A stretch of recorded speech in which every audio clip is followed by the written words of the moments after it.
One of the most frustrating things for any SAP leader is to find that perfect candidate who says all the right things, knows all the answers, and talks a big game.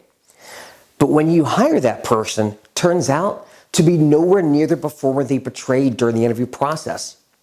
It's happened to all of us, and I'm sure including you.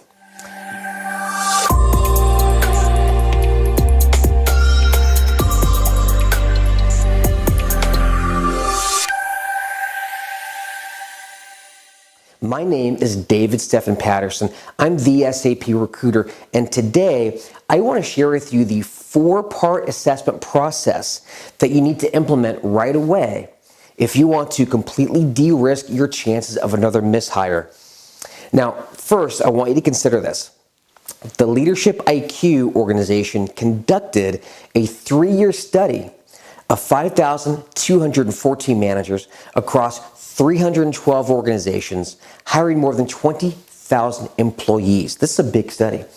And they found that over an 18-month period, 46% of those hires were mishires.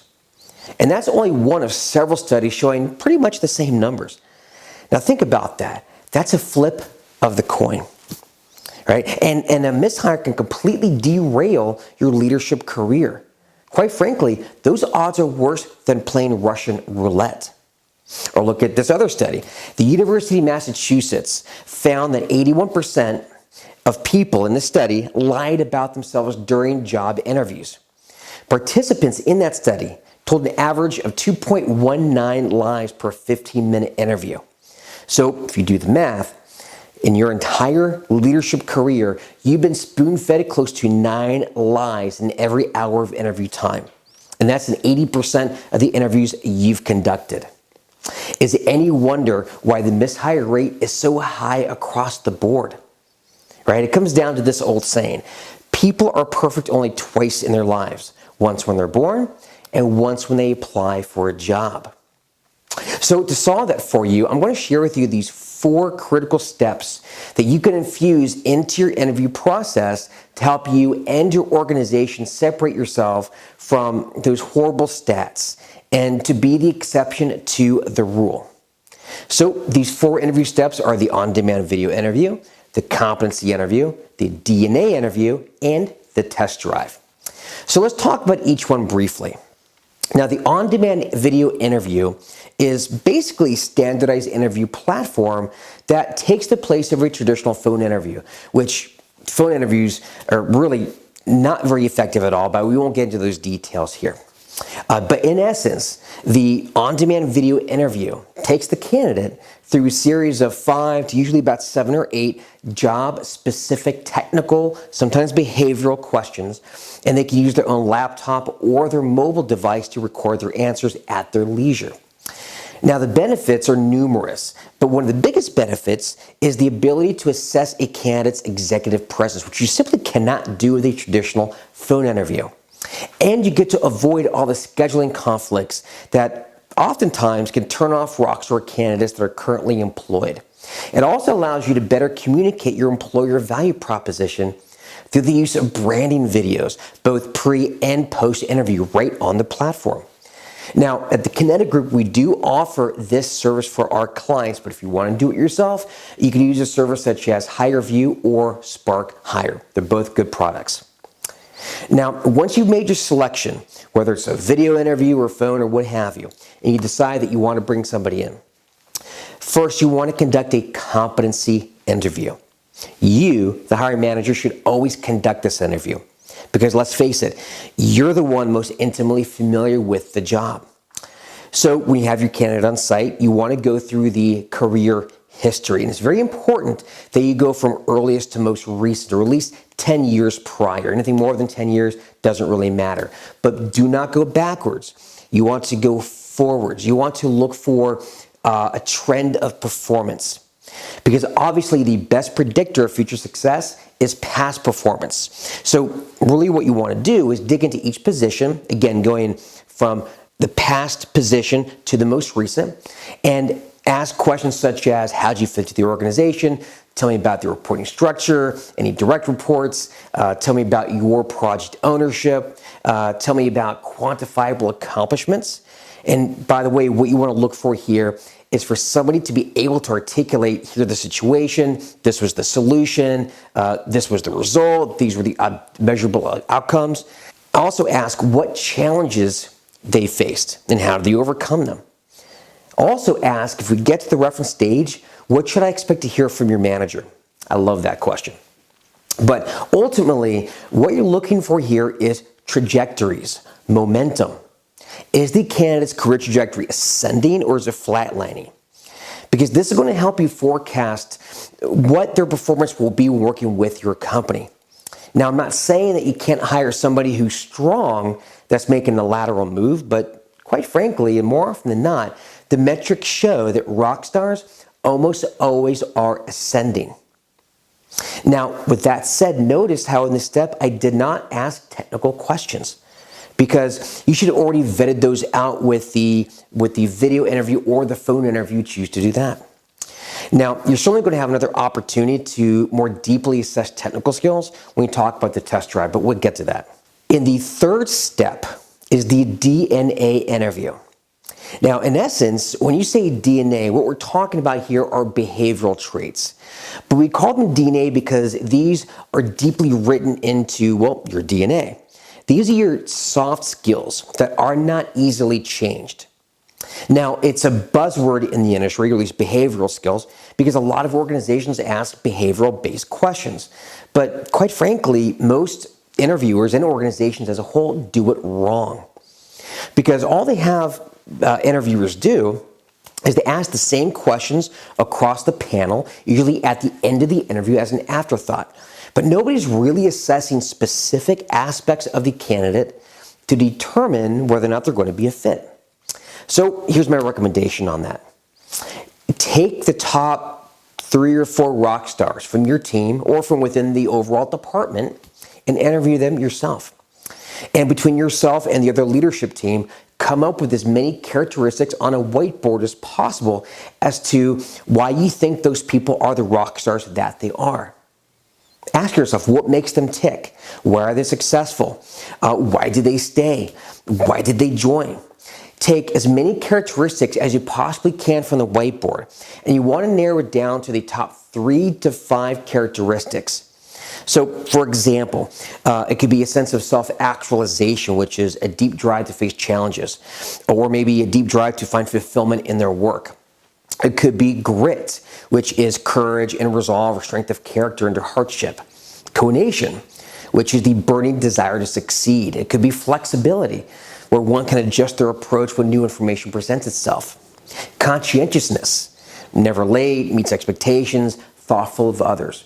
Or it could be independence, trusting in their own decision-making process, or being consensus-driven, where you actively work to include other team members in decision-making. It could be agreeableness, which is someone who's good-natured or forgiving or helpful. Intellectually curious is another one. Right? So what you will find is that different organizations require different characteristics to be successful in those organizations. Find yours. Now, this is going to be the precedent and the benchmark that you're going to utilize when interviewing candidates on DNA to figure out if they fit within the company and the department's overall DNA.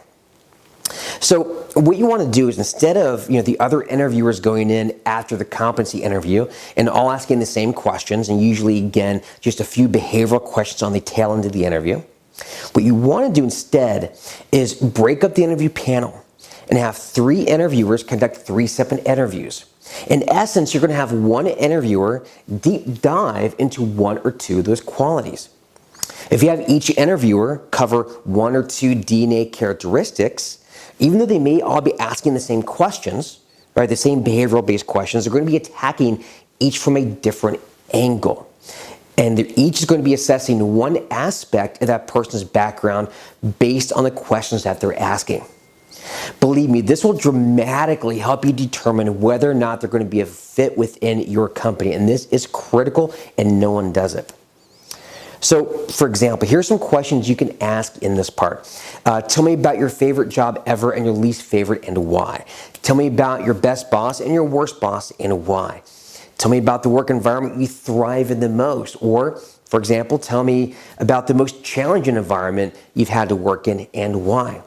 In fact, you can really ask almost any behavioral-based interview question as long as, again, in each interview, you attack it from a different angle depending upon what you're testing for in that specific interview.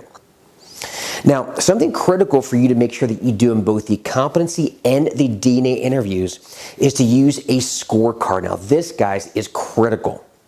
You want to make sure you use a scorecard because you need everybody to be as cold and clinical as possible and take the gut instinct out of the process, because you want to rely on the scorecard to make decisions as you rank the quality of the candidate's answers, okay? So give the candidate a score of between 1 and 10, with 10 being the highest. Now, metrics show that your rock stars, those A players, they live in the 8s, 9s, and 10s. Now, 10s are admittedly pretty rare. We're going to have lots of 8s and 9s. Anybody else that falls below 8 isn't a rock star. They may be a solid B, but you're not going to find the strongest candidates below 8. Right? By definition, your C's and B's are in the 6 and 7 sort of range. Now, the fourth and final step that you really need to infuse into your on-site interview process is what I call the test drive, and this is my favorite. In essence, this is a working interview. See, remember, managers are spoon-fed up to 9 lies per hour of interview time in 80% of the interviews they conduct. So this eliminates that because, quite frankly, it's very difficult to lie or stretch the truth in a working interview. For example, if you want to think about buying a car, think of all the research that you do when it comes to the car purchasing decision. Now, despite the level of comfort that you may have had from all your research, I guarantee you would never have purchased a car had it not been for the test drive. And the same holds true when interviewing and hiring. What you want to do is to take your top 1 or 2 candidates at most and take them through a test drive or this working interview. In essence, you're going to put them into a real world simulation based on the actual work they'll be doing once they join your company. Now, this is where it gets tricky because for a lot of you, you may think, well, okay, sure, I could put a developer in a sandbox environment and I could test hard technical skills, but how do I test other real world skills I need? Here's how. Here's some examples. So, for example, an SAP analyst who's doing either development or configuration, well, give that person a sample business problem where they will lead a requirements gathering workshop, and in there you can assess their business skills, communication skills, their creative thinking, how they work through the problem, and then how to configure or customize an appropriate solution in a sandboxed environment so you can assess their technical skills. Or if it's a project manager, give them a sample project with a defined set of deliverables and see how they go about planning the project, how they work through the challenges, as well as delegating to team members. Or let's say it's a senior executive. Have them attend mock staff meetings. They can lead strategy sessions. They can prepare a SWOT analysis of your SAP environment, and they can present a PowerPoint presentation to the board. And when they do that, you should look for their insights, look for their clarity of analysis, look for their ability to evangelize and implement new ideas. Now, I know a lot of these steps may be a pain in the butt to implement, especially the test drive. But bottom line, this is your hire. The buck stops with you. And if this candidate who you envision could potentially skyrocket your own career ends up being a dud, your future self will give anything to be able to go back in time and implore your younger self, you right now, to do just a little bit more diligence. It is that important. Now, if you want to find out more about how you can completely de-risk your hiring decision and how you can consistently hire the top 10% of SAP talent, we're talking to people working directly for your competitors that are not on the job boards, then click down below and download the SAP Rockstar Blueprint. It's my completely free 99-page mega guide on finally eliminating all of your mishires, building an elite top-performing team, and crushing all expectations. Now, it goes into much more detail than what I can go into here in this single video. But believe me, it is sorely needed in our industry. Go to any airport bookstore, you'll find row upon row of business books on mentorship, leadership, marketing, business mindset. but almost none on recruiting, and none on hiring top talent in the SAP space or even IT in general. You see, leaders aren't taught this, and I want to change that. Because if you can take your flip of the coin risk of a mishire and turn that on its head and do it consistently across the board, if you could be known as the leader who can consistently field a top 10% team regardless of company or economic environment, you'll be able to write your own ticket. Think about it, okay? But it all starts here. So if you need additional help, feel free to book a call with me directly. You'll see a link for that down below. Now, we'll assess what you're doing now, what's working, what's not working, and I'll let you know if I can help. If I can't help, if it's not the right fit, I'll at least make sure that you walk away with the right strategies that you can use in your search today. Thank you, and I look forward to chatting with you soon.